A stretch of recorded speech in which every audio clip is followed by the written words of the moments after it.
Hello, peoples. Welcome again to Sanders Speak. Sanders Speak, Sanders Speak, Sanders Speak.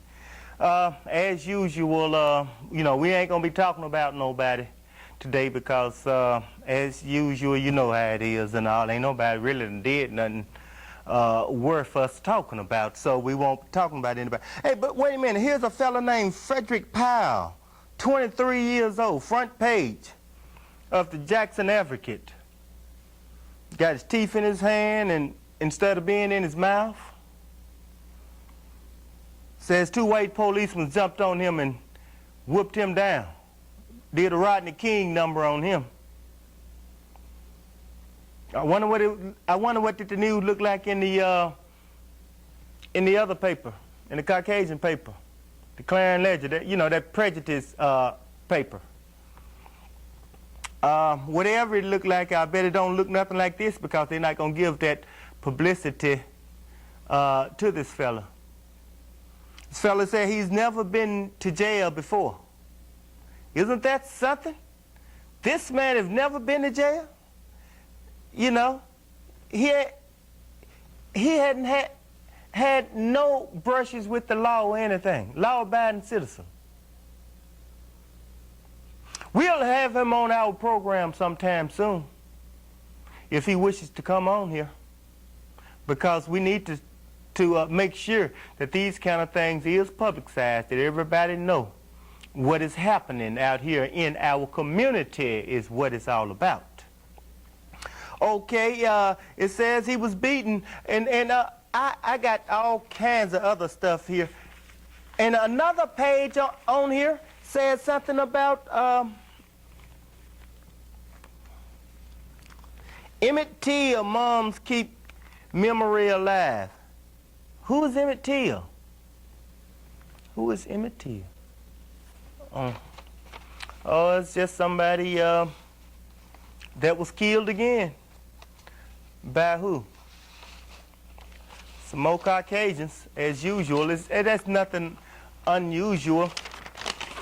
Maybe, let me see what this right here is that I pulled out of my thing. I'm going to kind of read it and see if this have any light on anything. This ain't talking about nobody nowhere.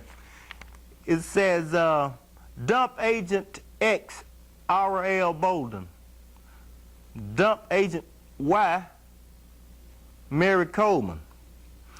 On Dateline, on ABC TV program, reporter Stone Phillips reported that one of the spies used by the State Sovereignty Committee to spy on civil rights workers during the 1960s was R.L. Bolden and an employee of Congressman Mike Parker.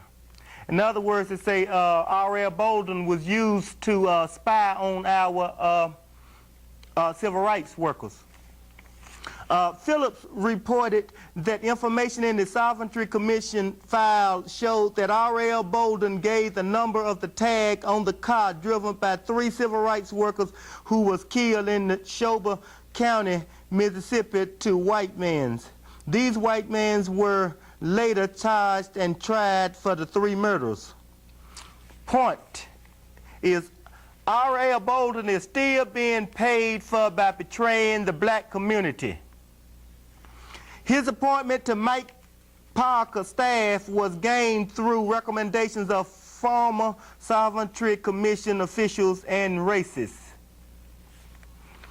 Agent Y, according to Jackson newspaper, Mary Coleman is Agent Y.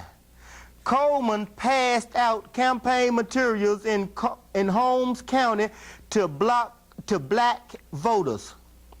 These materials that Coleman passed out listed Republican Nelson Cochran as a Democrat and listed Democrat Mike Raff as a Republican.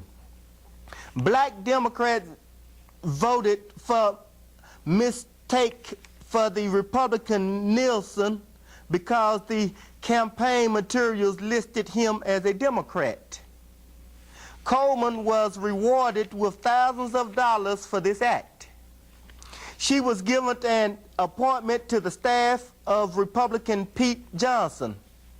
Another point is Mary Coleman is still being paid off for selling out black peoples. Agent Y, Mary Coleman, campaigned in the Delta for Kirk Fordyce, one of the worst races in Mississippi since L.C. Lamar Coleman was given an appointment by Fordyce to the Department of Human Services. Coleman was used to fight high-level employees in the Department of Human Services who was black. These blacks were replaced by whites. Agent X and Agent Y and longtime lovers, Agent X put out thousands of dollars on Agent Y campaign, which is on Mary Coleman's campaign. This money was supplied by Greg Brand, a Republican promoter. Brand's favorite tricks was to pay, his favorite trick was to pay X and Y to betray black peoples. In other words, paying R.L. Bolden and Mary Coleman to betray our black peoples is what it's all about. Remember Medgar Evers, Martin Luther King, and the 3 civil rights workers. In other words, we're saying that these was killed. People, when they are trying to do something good for the community, then you got people like R.L. Bolden and Mary Coleman, and I heard that it was another one that that lacked to be associated with R.L. Bolden also. His name is John Brown. I think you all might have heard of him sometime recently. He had a death in his family. You know, one of his sons or something was killed. Well, what I have to say to you, John Brown, is this. You associate yourself with peoples like R.L. Bolden, then all kinds of things happens. It's just simple as that. Just like I've told Frank Stimley, he associating himself with peoples like Craig Bronson, then all kinds of things might happen. Because I have got up off of Mr. Stimley because he gave Coleman to me. But one thing about it, you hang out with people like Craig Bronson, and you're going to be put right off into that same sex scandal that everybody else is off into right now. That this rest of them, Craig Bronson, Frank Bronson, like father, like son, Judge Coleman, he's off into it because he's one of the #1 prejudice judges it is around. Because I've told him, as I've told him so many times before, and Judge Coleman cannot tell me what can't come out of my mouth until he starts telling his faggot son what not to put in his mouth. So he needs to have it straight so he'll know exactly what's going on. We have a special bulletin here for a, what's his name, Orrin Page. Let me get this special bulletin out for him.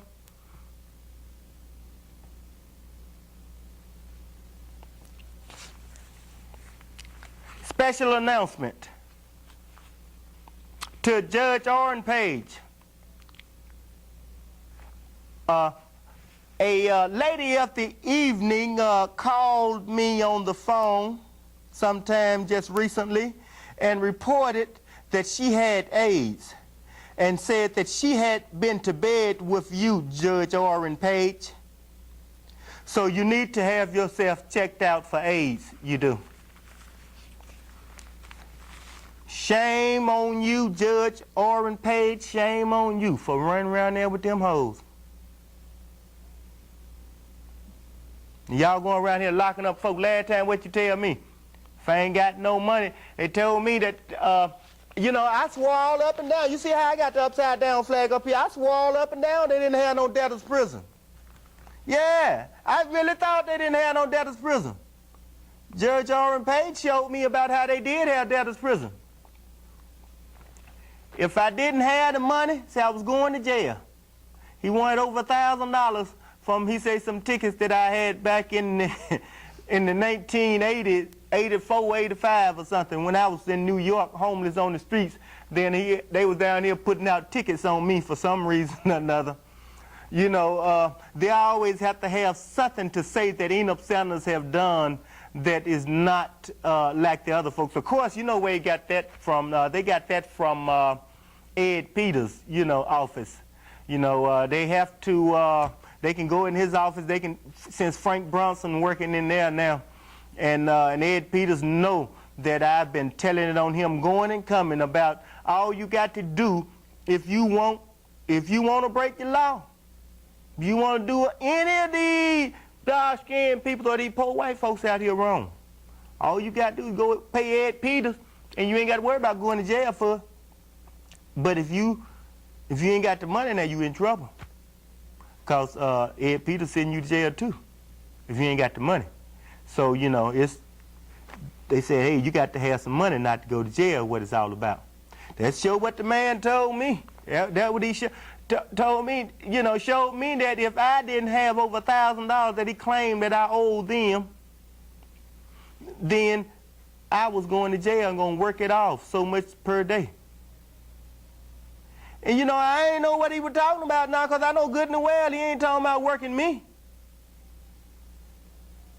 You know, like I'm a common criminal.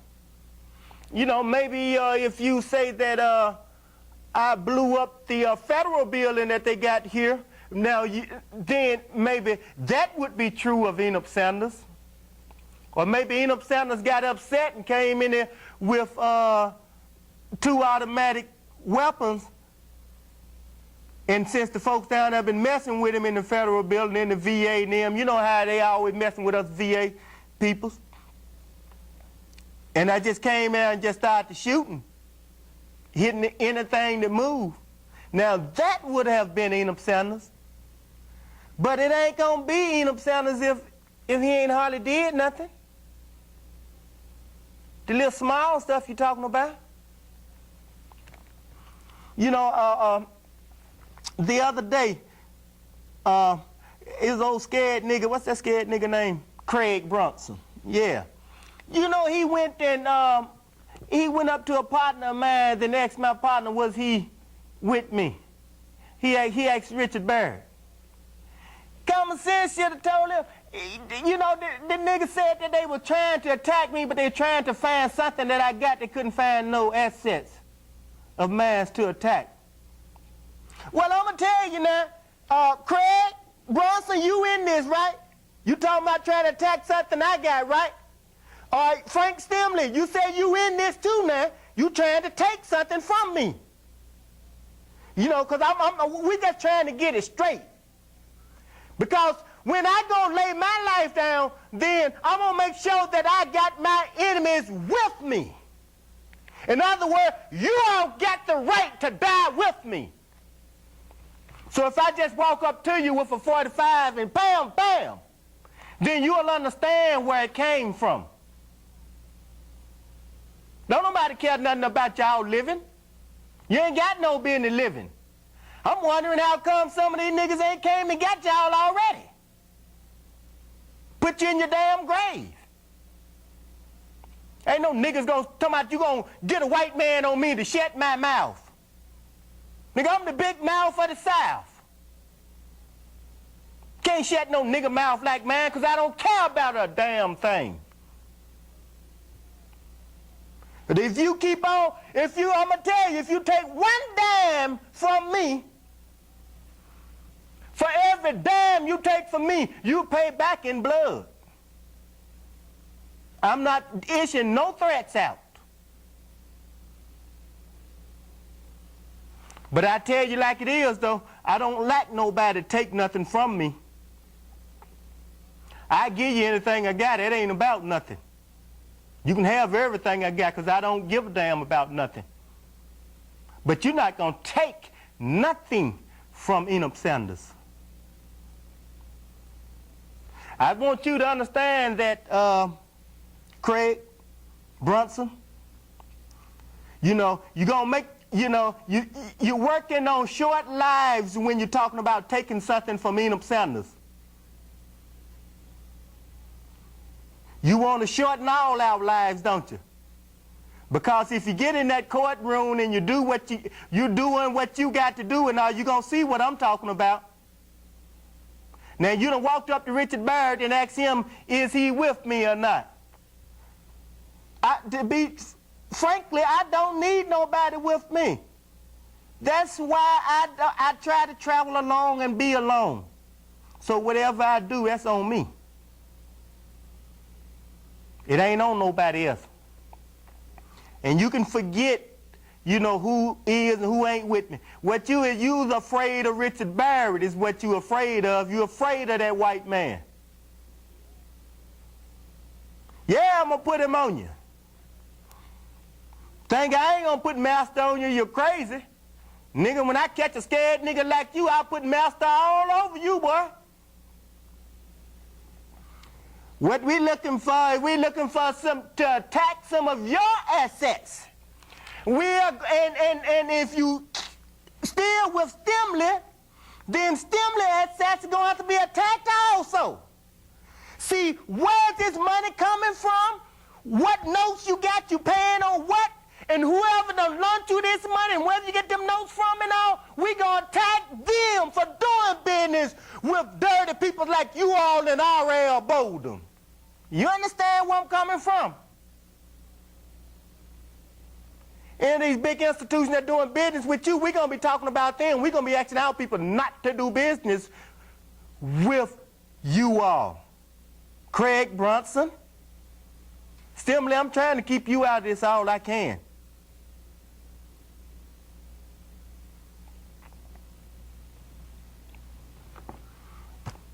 Judge Coleman, I've told you, you're not my God. You can't play God with me. You're going to play God with these other niggas out here. They might listen to you. In my eyes, you no more than your faggot son is. You ain't nothing to me. Take it on somewhere else. You're going to talk to somebody, talk to your mama. People like me and you, Judge Coleman, supposed to been dead long time ago. And here we are still hanging around here. We must be to kick the dirt off of us or something. But how them niggas leave you alive all this long time, Judge Coleman, dogging us out like that? And they just left you alone, ain't they? Just like you a God, you somebody God or something. Whew, boy, boy, boy.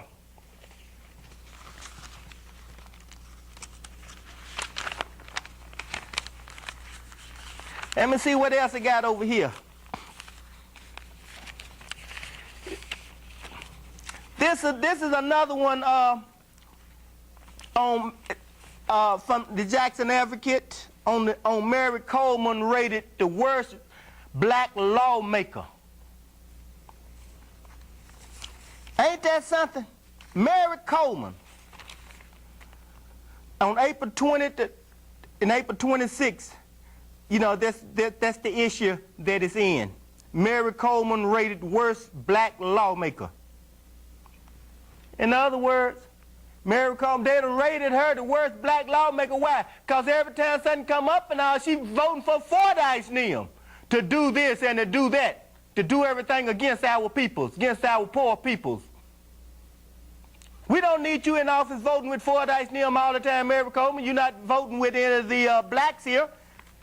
It says, freshman Representative Mary Coleman has been rated dead last among African-American legislators by the Mississippi Human Rights Coalition, a state civil rights watchdog organization. In other words,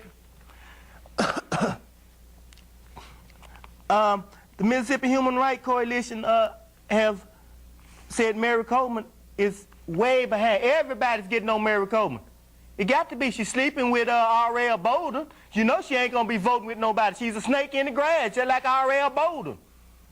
Folks don't want to get out and start talking against R.L. Bolden because he's putting all their money in these black politicians' hands, giving all these folks money to go along with what these rich folks are talking about, these rich Caucasians them is talking about. These Republicans. You know, Mary Coleman was on my list last week, and she's on my list this week. Mary Coleman voted the worst black lawmaker by the Mississippi Human Rights Coalition. When she looked, I mean, she have just voted everything with those rich folks, voting against our own peoples, going and coming. I had prepared a speech here to read out about Mary Coleman, but I don't even want to read all this garbage about her. I gotta, you know, anybody know that them snakes in the grass, they wallowed in the grass together. Her and R.L. Bolden wallowing in the grass together, you know. And like I said, John Brown, he's supposed to be running for constable or something like that. And you all watch out. He's a snake in the grass with him because he wants everybody to know that he is with R.L. Bolden. That's his friend. Well, I tell you, I don't want to be associated with them kind of people. I'm going to tell you the truth. Like I said, R.L. Bolden can't bring me no money. I don't take no money for that kind. I don't take no blood money where R.L. Bolden had them 3 civil rights workers killed. No, I'm not going to take that kind of money. No way. Study constantly. All these kind of things happen and nobody saying nothing. Only thing folks like Craig Brunson can get up and say is, hey, master, when he was talking to Richard Barrett. How can we shut his mouth if you ain't with him? That man sure enough scared of Richard Barrett. Craig Brunson is scared of Richard Barrett. He is scared of a white man. That's what it's all about. He had heard some things about Richard Barrett and he's scared.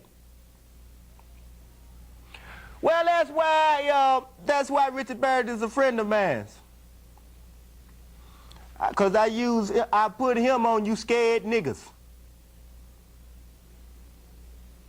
And he handled Judge Coleman without even saying nothing to him. He just looked at Judge Coleman up there.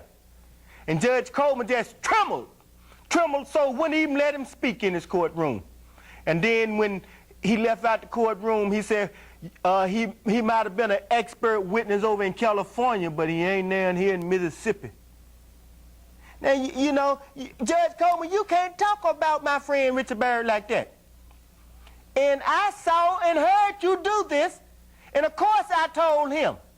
I let him know that you're trying to throw disrespect to him. Can't disrespect that man. That man, he stands up for something.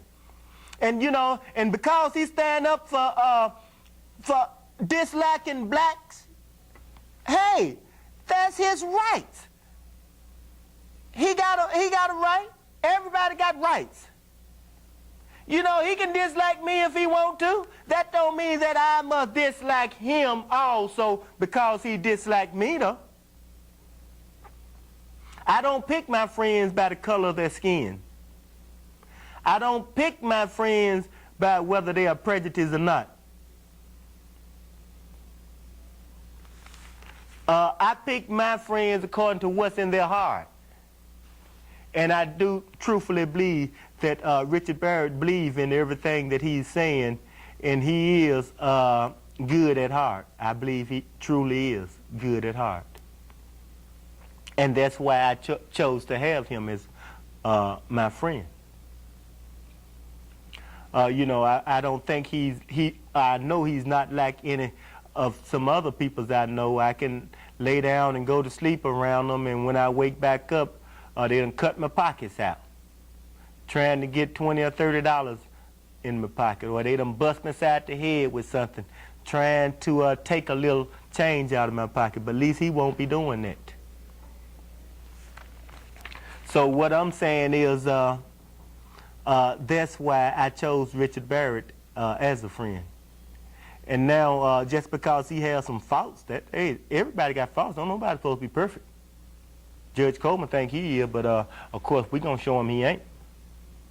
You know, many times I done called this man prejudiced and told him I don't want him over the court thing, and he know that he cannot make a fair ruling after I done talked about him like a dog and told him all about himself, and now he gonna stand up here and say, well, I'm not gonna, just because he talked about my faggot son, I'm not gonna, not gonna let that be impartial or anything. I can still make a decision.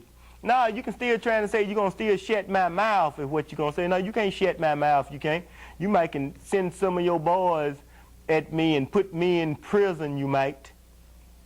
You can, you know, lock me up like they did Nelson Mandela for a long time, but you can't shut my mouth.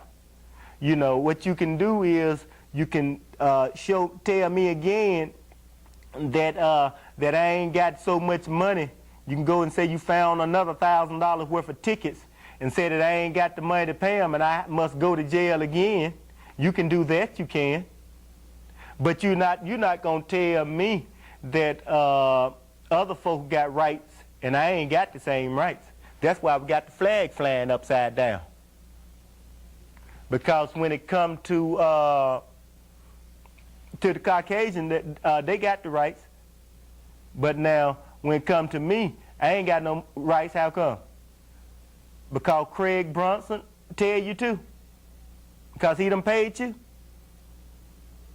Frank Stimley and them done gave you some money now to tell me to shut up. Well, you tell them you need to give them their money back and tell them that ain't work. Because that ain't I'm saying shutting up. It don't work like that. You're not my God. We're getting that straight. By now we ought to have that straight. You want me in a jail cell, you can send those folks and cage me up in the jail cell and all.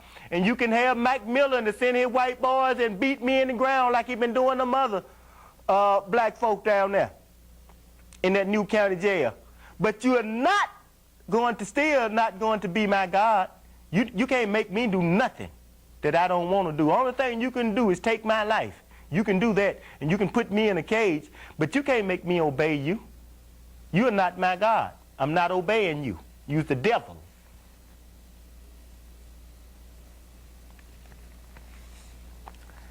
Thank you all for watching Sanders Speak. This has been another edition of Sanders Speak. Thank you all for watching Sanders Speak, Sanders Speak, Sanders